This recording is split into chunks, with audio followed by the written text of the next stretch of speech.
Our last speaker for this part of the session is Baljit Khakh from the UCLA, Unmasking and Explaining the Astrocyte Biology. Baljit? Thank you. Good afternoon, everyone. First of all, thanks to Kathy and the organizers from the Frontiers team for putting together the symposium, for the opportunity, and for supporting my lab. What I want to do in the next 15 minutes or so is to tell you what we're doing as part of the award and take a deeper dive into one particular story on astrocytes. So as you can tell from the title, we work on astrocytes. Astrocytes represent about 19 to 20%, about 19 to 40% of the total number of cells in the human brain. They are the most dominant type of glia. They were discovered in the 1850s by European neuroanatomists, so roughly at the same time as neurons. But I think it's fair to say that we know far less about these cells than we do about neurons and especially what they do in disease. And I think part of the reason for that is that in many ways they've been the impoverished cousins of neurons. Impoverished because they've sort of lacked the attention of their more glamorous siblings, the neurons. And also because the tools to study them have been lacking, and the field has been sort of held back with dogma too. And so I'm going to start by telling you a couple of things about why I think the field has been held back. So this first movie is going to show a section through the mouse brain, sort of a sagittal section from a mouse that we actually made. And in this case, all the astrocytes are labeled in green. In this case with GCamp, it doesn't really matter what it is. As you can see, first of all, astrocytes exist everywhere. They equally tile the brain. And if you zoom into the hippocampus, you can see their equal tiling. And if you zoom out and go into a little bit of the cortex, you can see that they largely look similar. So if you look at the cells, as you would do with neurons, you could easily see heterogeneity of neurons if you label them. When you look at astrocytes, they look essentially identical. And this has led to this view that these cells may, in fact, be sort of a homogeneous morass of cells. So in the previous talk, we heard about how people thought the endothelium was sort of like a cellophane. Astrocytes have been considered sort of like a homogeneous morass of cells. And as I'll tell you later, that's far from true. Furthermore, if you were to record from a neuron with an electrode, a sharp electrode or a patch electrode or an extracellular electrode, you would measure action potentials and synaptic potentials. On the other hand, if you record from astrocytes, you would never measure any of these electrical signals because these cells are electrically silent. And so what that meant is that early physiologists simply dismissed these cells as being rather boring and rather mundane. And so a whole bit of biology was left to be explored. And later I'll show you that these signals are far from unexcitable. They have excitability, but they display excitability of a different nature. Okay, so the next thing I want to show you is this movie. And this movie will show you a movie from one of our papers. This is an astrocyte from the hippocampus, reconstructed from serial blood phase EM. And you can see its cell body. You can see several major branches and thousands of branchlets and leaflets. We've started to invent our own terminology now. And you can see, if you zoom into a voxel near the cell body in yellow, that these branchlets and leaflets exist at high density. And if you zoom out to the edge of the cell in blue, the density is about equivalent.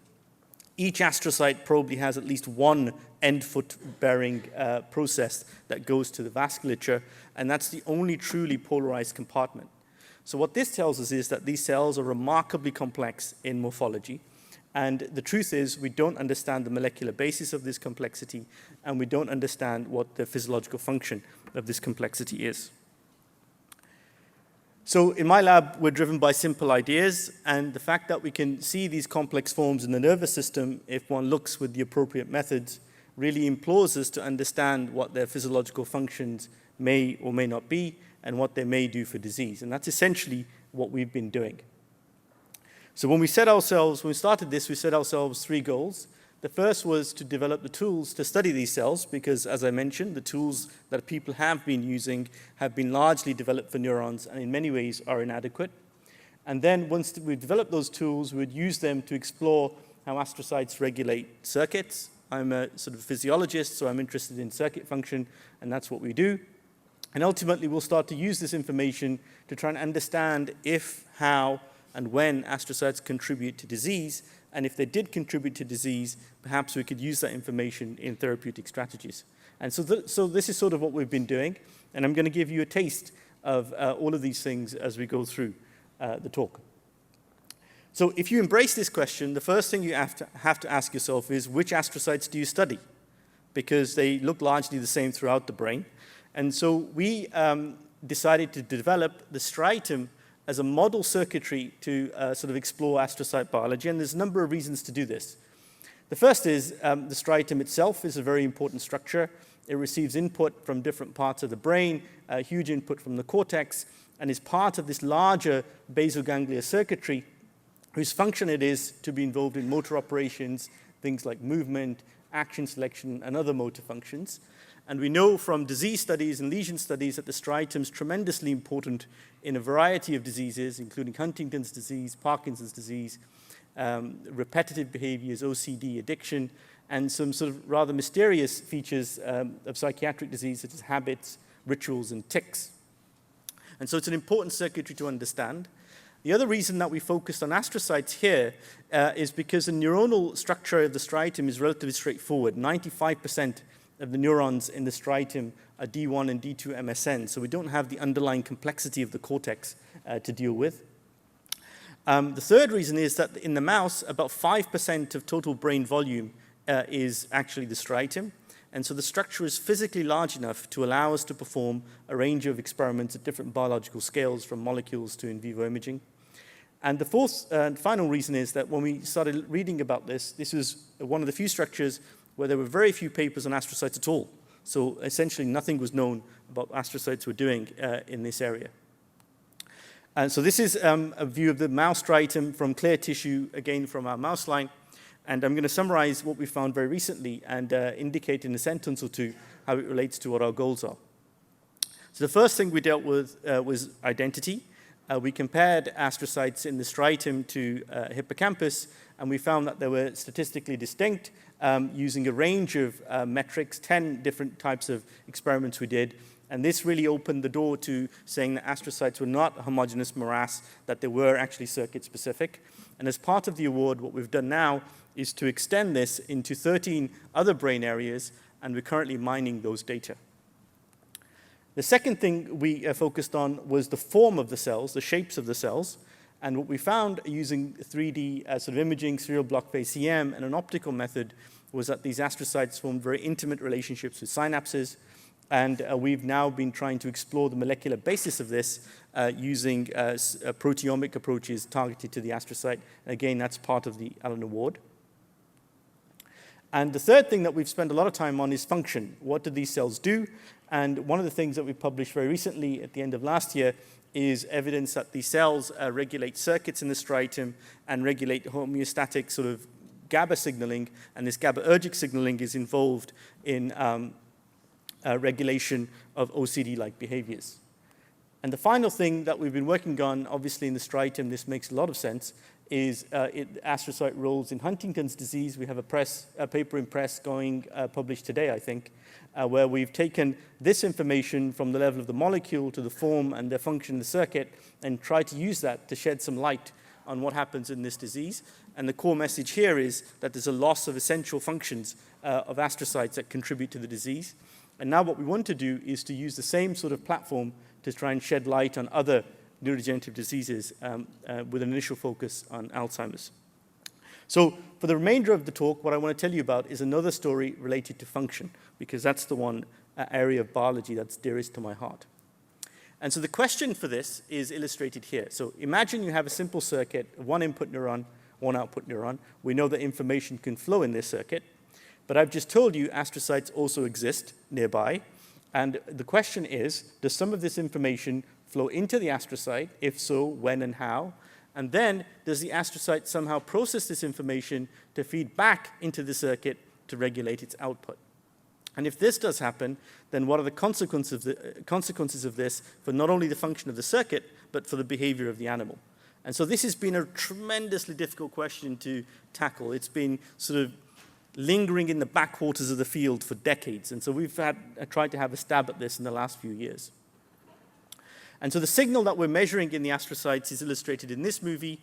This is calcium transients within the astrocytes, what we call sort of a sparkling panorama of calcium signals. There's a huge richness of these signals, which have all of these names, and I'm happy to discuss those at the end. So to put this into the context of the striatum, the experiment that we performed was we asked, do the medium spiny neurons, the striatal neurons, communicate with the astrocyte, and does the astrocyte communicate back with the medium spiny neurons? And I'm going to take you through a series of experiments that address this question. So the first experiment we did was to record from the medium spiny neurons and to inject current to cause them to fire action potentials, and then image the astrocytes that were very close by, and we image calcium within them. And you can see that there's a level of calcium activity before the depolarization, and when the neurons fire, the amount of activity increases. And so this happens during levels of neuronal activity which are called upstates, and the underlying mechanism of this is that the MSNs release GABA. The GABA activates GABA-B receptors, and in astrocytes, GI-coupled receptors increase in calcium, and that's why the calcium goes up. And through genetic experiments and pharmacological experiments, there was very good evidence that these were GABA-B receptors. So neurons do talk to astrocytes in this circuit. And so now the question becomes, how do we probe the function of this? Now, GABA-B receptors exist everywhere. They exist on neurons, they exist on other cells. So you can't simply start adding GABA-B agonists. So the way we did this was to use a DREAD, so-called designer receptors exclusively activated by designer drugs, CNO in this case. And then we express that selectively in astrocytes. I'm happy to go through the methods for that. And then you do this, and you wait a couple of weeks, and then you can do some staining, and you can find that the DREAD goes to astrocytes. And if you now apply CNO, you get these beautiful increases in calcium, which look very much like the ones due to GABA. And what this tells us is that you can use this approach to selectively activate astrocytes only in the striatum, in vivo, and you can bypass the GABA pathway and avoid the non-specificity associated with it. And so what that means is that you can start to do behavior. And so when we did the behavioral experiments, you would express the DREAD, wait for a couple of weeks, 3 weeks, and then give mice the drug, CNO, IP. And there are 4 groups here. A group of mice that receive the virus and receive the drug as well in red, and some of those don't receive the drug. And then a group of mice that receive a control virus and either receive the drug or don't receive the drug. And I'm going to focus on this group, but these are the 3 controls that you need to make an adequate interpretation. And so, as you can see from this plot, is that when you give the mice the drug, within a couple of hours, the mice become hyperactive in this open field. You can track this hyperactivity in 5-minute epochs, and at all of these epochs, you can see that the mice are hyperactive relative to all of those controls.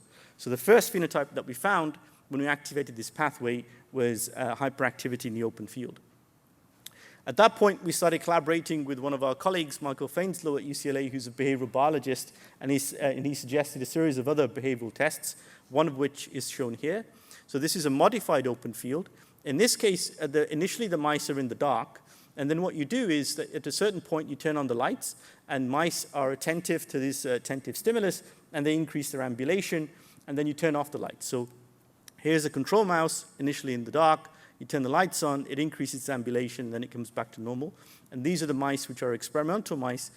At the beginning, they're more active, but now when you turn the lights on, they don't increase their ambulation.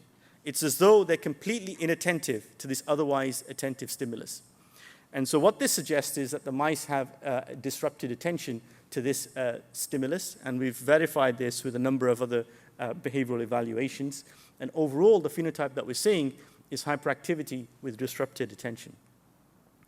So now what I've told you is that this pathway exists. You can mimic it with this DREAD approach, and if you do this in vivo, you get mice with hyperactivity and disrupted attention. And the question is, what happens in between, and why does this occur? And in order to test this, we started recording from the neurons again and started measuring synaptic transmission. And I'll just cut through the sort of main bits of the data here. This is the experimental group. These are the 3 controls. And these are AMPA EPSCs, and this is an outward NMDA EPSC. And you can see that both the AMPA and NMDA EPSCs are boosted. There was no change in the paired pulse ratio, which suggests release probability was about the same. And the fact that they were both boosted suggested that there were more synapses or larger synapses as a consequence of this in vivo manipulation. And that's something I'll come on to in a second. Then what we did was we used silicon probes and we implanted them into the brains, sort of awake behaving mice, and we recorded from those mice, and each one of these has several hundred sites, and we know the neurons are MSNs based on their waveforms. And so now this is a control mouse, and this is the test group. If you inject CNO, you can see within about 30 minutes, the neurons start to fire more action potentials. So our model became that activation of this pathway strengthened synapses. These strengthened synapses caused increased action potential firing, and this is increased action potential firing in these MSNs that drove the behavior. And so that's sort of filling in the gaps between there and there. So there's more or larger synapses. And now, I suppose the question becomes, why does this happen as a consequence of this pathway?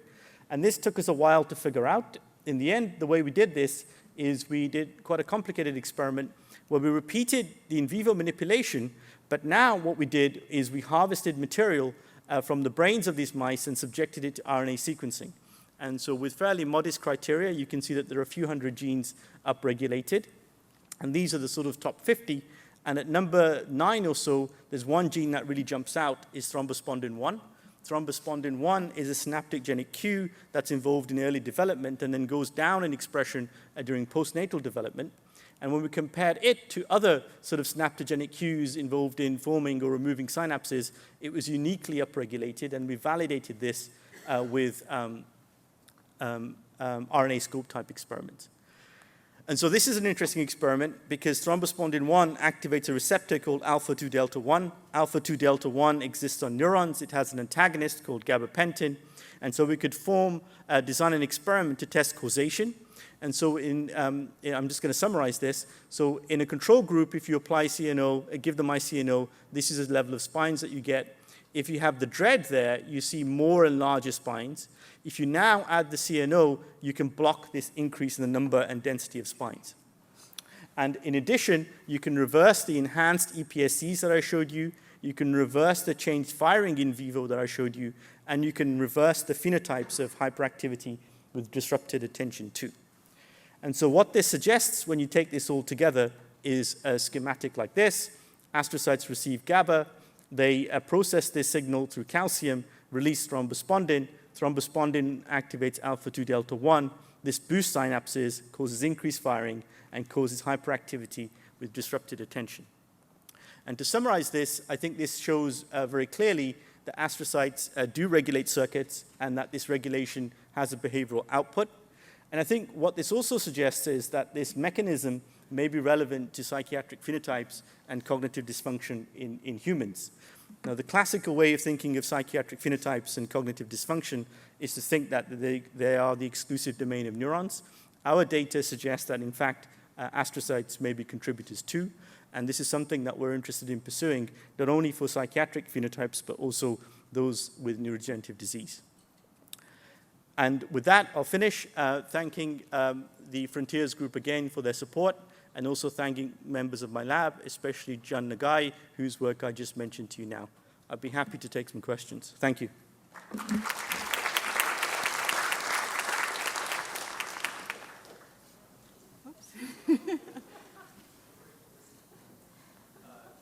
There's been some research that spine growth and spine density is correlated with cognitive dysfunction. And do you think this might be a path to solving or treating those kind of analyses? So in these experiments, we didn't assess cognitive dysfunction per se because all of the manipulations are striatal specific. But one could do that experiment in another area of the brain where there was more clearer evidence and see if the mechanism's at play.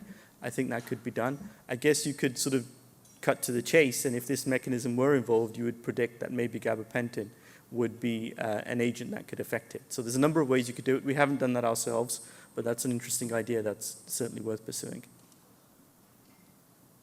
This is just a technical question. When you're expressing the dread in the striatum, was that all dorsomedial striatum, or what part of the striatum? So this is a peculiarity of the striatum. So when we did these experiments many years ago, we tried to restrict the injection to the dorsolateral region of the striatum. But the viruses as such, especially the ones which have selective tropism for astrocytes, the virus actually spreads remarkably far. So I'm very reluctant to say that we've restricted the virus in the striatum. We know it's striatal specific, but I think within the striatum, with the viruses that we currently have, it's very difficult to get very local injections. This is something we're working on. So I think it's better to say that it's most of the striatum with these injections. Thank you so Okay, much. thank you.